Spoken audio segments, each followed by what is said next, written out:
भारत के अनेक संगठन, हिंदू संगठन एकत्र आकर पूर्ण देश भर में, प्रांतों की राजधानियों में और हर जिला केंद्रों में बहुत बड़े बड़े प्रदर्शन अभी हो रहे हैं, जिसमें दसों हजार की संख्या भी अनेक प्रदर्शनों में आई है। तो हिंदू समाज में एक जबरदस्त आक्रोश है, मगर एक दोगलापन अभी पूर्ण विश्व भर में भी दिखाई दे रहा है और भारत में भी दिखाई दे रहा है कि कोई भी छोटी मोटी घटना होती है तो तुरंत ह्यूमन राइट्स की बातें करने वाले लोग आज जो हिंदू समाज के ऊपर बांग्लादेश में अत्याचार हो रहे उसके बारे में चुप्पी साधे हुए हैं।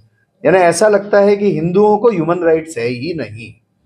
कुछ लोग फिलिस्तीन के बैग लेकर चल रहे हैं वहां पे, और भारत के और भारत से ही जो एक हिस्सा था बांग्लादेश पहले, वहां के हिंदुओं पर इतने भयानक अत्याचार हो रहे उसके बारे में कोई बोलने के लिए तैयार नहीं। यही दोगलापन है।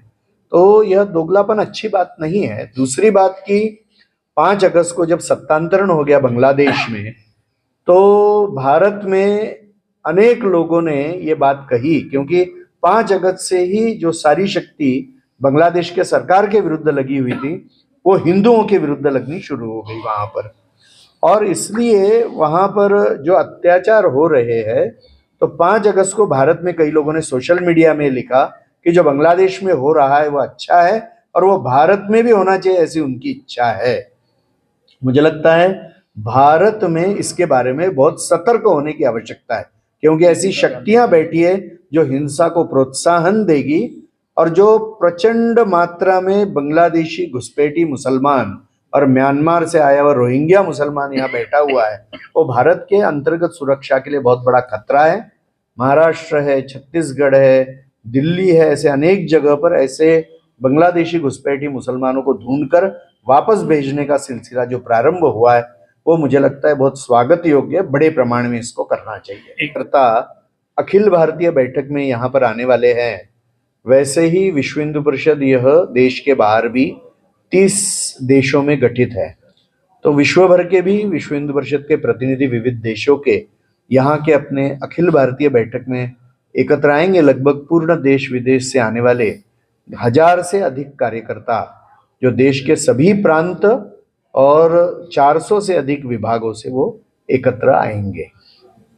हर वक्त की भांति इस वक्त भी पूज्य संतों द्वारा केंद्रीय मार्गदर्शक मंडल का आयोजन यहाँ पर होगा और देश भर के 150 से अधिक पंथ संप्रदायों के संत, पूज्य आचार्य यह संत सम्मेलनों में भी एकत्र आएंगे। युवा संत और साध्वियों का भी एक कार्यक्रम अलग से होगा।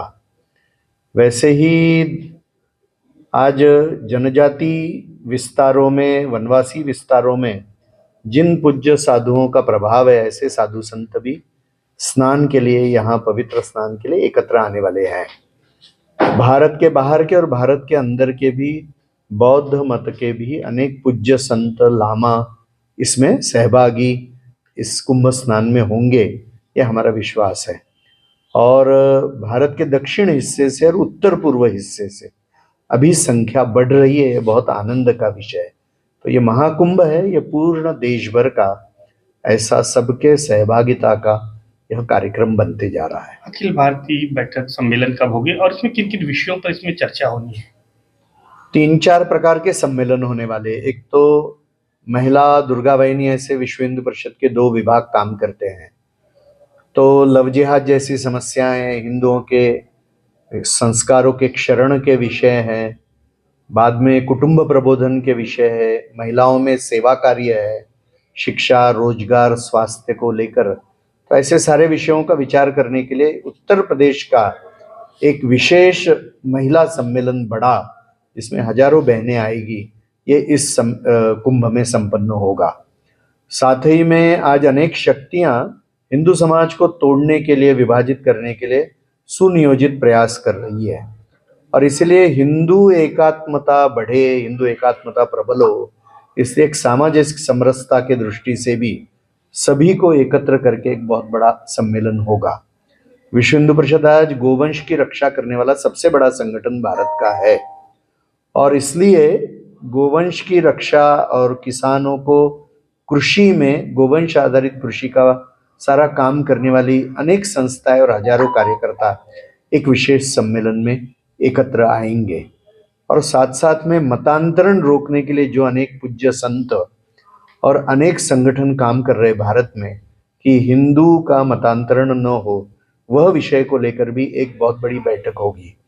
हाँ, विश्व हिंदू परिषद के माध्यम से जो अलग अलग प्रकार के सेवा कार्य यहाँ पर किए जा रहे, इस वक्त का जो विशेष सेवा कार्य है वह दंत कुंभ का है।